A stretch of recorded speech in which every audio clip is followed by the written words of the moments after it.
लखनऊ की सीएम योगी आदित्यनाथ यहां पर सुल्तानपुर पहुंचे हैं। सुल्तानपुर के इंसौली में जनसभा को संबोधित कर रहे हैं। सीधी तस्वीरें हम आपको दिखा रहे हैं, आइए सुनते हैं सीएम योगी आदित्यनाथ।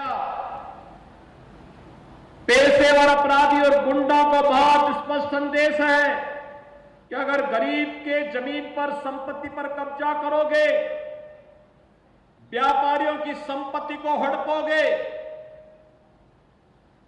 जबरन कहीं सार्वजनिक स्थान पर कब्जा करने का प्रयास करोगे, तो ये संपत्ति तो सरकारी है या गरीब की संपत्ति तो गरीब को मिल ही जाएगी, लेकिन खानदान की भी कोई संपत्ति होगी तो उससे भी हाथ गंवाना पड़ेगा। और जबरन दादागिरी दिखाने का प्रयास करोगे तो बुलडोजर भी अपना तैयार रहता है फिर। और भाइयों बहनों, आज सरकार उस तर्ज पर कार्य करते हुए दिखाई भी दे रही है। हमने पहले ही दिन कहा था कि अपराध और अपराधियों के प्रति जीरो टॉलरेंस की नीति के तहत कार्य करेंगे। हमने पहले ही दिन कहा था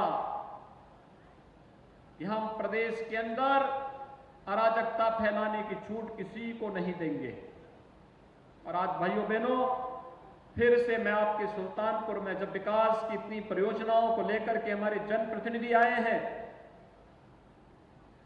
आप सबसे मैं यही कहने के लिए आया हूं, अगर इस इसौली विधानसभा क्षेत्र से भी भारतीय जनता पार्टी का विधायक 2017 में जीता होता, तो जैसे अन्य विधानसभा क्षेत्रों में, सुल्तानपुर में, सदर में, लंबुआ में, कादीपुर में जैसे विकास की बड़ी बड़ी परियोजनाएं आगे बढ़ी हैं, क्योंकि विधायक सक्रिय होकर के आगे बढ़ करके राज्य के अंदर उन योजनाओं के लिए पैरवी करता है, उन योजनाओं को विधानसभा में रखता है, उन योजनाओं को सरकार के सामने, विभिन्न मंत्रालयों के सामने रखता है। सांसद जी दिल्ली के अंदर उन मुद्दों को उठाती है, तब ये योजनाएं यहां पर आती हैं। भारतीय जनता पार्टी के कार्यकर्ता के लिए 25 करोड़ की आबादी का प्रदेश ही अपना परिवार है, लेकिन कांग्रेस, सपा और बसपा के लिए तो अपना परिवार ही प्रदेश है। एक होड़ लगती है हड़पने की, जितना हड़प लो, और यही तो होता रहा। इन तीनों को प्रदेश के अंदर अलग अलग समय में शासन करने का अवसर प्राप्त हुआ था। इन लोगों ने अपने स्वार्थ के लिए प्रदेश को दांव पे लगाया, अपने परिवार के लिए प्रदेश में बेईमानी और भ्रष्टाचार की एक परिपाटी डाली थी।